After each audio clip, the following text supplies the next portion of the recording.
মালয়েশিয়ার আজকের news. Malaysia শ্রমবাজার সংকট, মুখোমুখি সরকার, বায়রা। 17,000 শ্রমিককে নেওয়ার বিষয়ে যা জানাল মালয়েশিয়া, বিস্তারিত জানতে ভিডিওটি শেষ পর্যন্ত দেখুন। মালয়েশিয়া শ্রমবাজারের দুর্নীতির দায়ে ওই দেশের সরকার ও প্রবাসী কল্যাণ মন্ত্রণালয়ের বলে অভিযোগ করেছে Bangladesh Association of International Recruiting Agency, BAIRA. মঙ্গলবার রাজধানীতে এক সংবাদ সম্মেলনে এ দাবি করেন বায়রা নেতারা। এর জবাবে প্রবাসী কল্যাণ প্রতিমন্ত্রী বলেছেন, দায় কার তা তদন্তেই প্রমাণ হবে। প্রায় 17,000 বাংলাদেশি কর্মী মালয়েশিয়া যেতে না পারার দায় কার, এ নিয়ে চলছে পাল্টাপাল্টি দোষারোপ। সংবাদ সম্মেলন করে বায়রা দাবি করছে, সরকার নির্ধারিত ফির বাইরে সর্বোচ্চ 2 লাখ টাকা নিয়েছে এজেন্সিগুলো। কর্মীদের 6 লাখ টাকা পর্যন্ত দেওয়ার তথ্য তারা জানতেন না। বায়রা সভাপতি মোহাম্মদ আবুল বাশার বলেন, পত্রিকায় বিজ্ঞপ্তির মাধ্যমে তাদেরকে মালয়েশিয়া যেতে না পারা কর্মী আহ্বান করব তারা যেন আমাদের বায়রা অফিসে এসে কোনো এজেন্সির মাধ্যমে কত টাকা দিয়েছে সেটা জানাতে। আমরা এটা তালিকাভুক্ত করার জন্য পদক্ষেপ নেব। বায়রা নেতারা বলেন, নিয়োগকারী দেশকে সিন্ডিকেট করার সুযোগ দিয়েছে সরকার। ভিসা প্রক্রিয়ায় সরকারের সময়ক্ষেপণে অনেকেই মালয়েশিয়া যেতে পারেননি। বায়রার সাবেক মহাসচিব মোহাম্মদ রুহুল আমিন স্বপন বলেন, যাদের বিএমআইটি কার্ড করা ছিল, যাদের টিকিট কনফার্ম করা ছিল এবং কোম্পানি নিতে চেয়েছিল, কর্মীও যেতে চেয়েছিল, এ সংখ্যাটির আমাদের স্টেক হোল্ডার হিসেবে যদিও 17,000 আমাদের মন্ত্রণালয় বলেছে। টোটাল বিএমআইটির সাথে আমাদের ডিফারেন্স, কিন্তু জেনুইন কর্মী যেতে পারেনি সংখ্যাটি 5 থেকে 6,000-এর ভেতরে।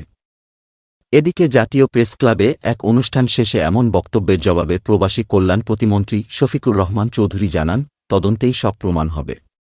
প্রতিমন্ত্রী বলেন, যেটা হয়েছে এটার ব্যাপারে কাউকে দোষারোপ করে লাভ নেই। তদন্তের মাধ্যমে যা বের হয়ে আসবে তাই হবে এবং এর বিরুদ্ধে আইনানুগ ব্যবস্থা নেওয়া হবে। কাউকে ছাড় দেওয়া হবে না। এদিকে দ্রুত অর্থ ফেরত চেয়ে বিক্ষোভ করেছেন মালয়েশিয়া জেনে না পারা কর্মীরা। প্রেসক্লাবের সামনে এই সমাবেশে দোষীদের দ্রুত গ্রেপ্তার করে আইনের আওতায় আনার দাবিও জানান তারা। 17,000 শ্রমিককে নেওয়ার বিষয়ে যা জানান মালয়েশিয়া, বেঁধে দেওয়া সময়ের মধ্যে মালয়েশিয়া যেতে পারেননি বাংলাদেশের অন্তত 17,000 শ্রমিক। নানা জটিলতায় আটকে পড়া এই শ্রমিকদের দেশটিতে পাঠানোর বিষয়ে বাংলাদেশের পক্ষ থেকে আবেদন জানানো হয়েছিল। সেই আবেদন প্রত্যাখ্যান করেছে মালয়েশিয়া। মঙ্গলবার মালয়েশিয়া নিউ স্ট্রেইটস টাইমসের এক প্রতিবেদনে এ তথ্য জানানো হয়। এতে বলা হয়, অনুমোদিত ভিসাধারী প্রায় 7,000 শ্রমিককে মালয়েশিয়ায় প্রবেশের অনুমতি দেওয়ার জন্য বাংলাদেশের পক্ষ থেকে আবেদন করা হয়েছিল। কিন্তু বাংলাদেশসহ বিদেশি শ্রমিকদের 31 মে পর্যন্ত মালয়েশিয়ায় পৌঁছানোর সময়সীমা বাড়ানোর কোনো পরিকল্পনা দেশটির সরকারের নেই। মালয়েশিয়ার স্বরাষ্ট্রমন্ত্রী সাইফুদ্দিন নাসুশন ইসমাইল সাংবাদিকদের বলেন, 31 মে সময়সীমা নির্ধারণের আগে সমস্ত বিষয়ে বিবেচনা করা হয়েছিল। সুতরাং আপনি যদি আমাকে জিজ্ঞাসা করেন যে সময় বাড়ানো হবে কিনা, উত্তর হবে না। সাইফুদ্দিন আরও বলেন, আমরা 31 মে ডেডলাইন অনেক আগেই ঘোষণা করেছিলাম। বিষয়টির ব্যাখ্যা দিয়ে দেশটির স্বরাষ্ট্রমন্ত্রী বলেন, কোটা অনুমোদন, স্বাস্থ্য পরীক্ষা, ভিসা প্রক্রিয়া ও ফ্লাইট ব্যবস্থাসহ প্রয়োজনীয় সমস্ত কাজ সতর্কতার সঙ্গে বিবেচনা করে সময়সীমা নির্ধারণ করা হয়েছিল। সেই সময়সীমাটি যুক্তিসঙ্গত ছিল। তিনি বলেন, 28 থেকে 31 মের মধ্যে আমরা 20,000-এর বেশি বিদেশি শ্রমিকের দেশটিতে প্রবেশের রেকর্ড করেছি।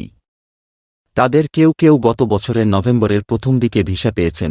জরুরি প্রয়োজন হলে নিয়োগকর্তারা কেন তাদের শ্রমিকদের আগমনের ব্যবস্থা করতে এত দীর্ঘ সময় অপেক্ষা করলেন, সেই প্রশ্ন তুলে সাইফুদ্দিন বলেন, 31 মে সময়সীমা ন্যায়সঙ্গত ছিল। সেই মেয়াদ বাড়ানোর কোনো পরিকল্পনা নেই।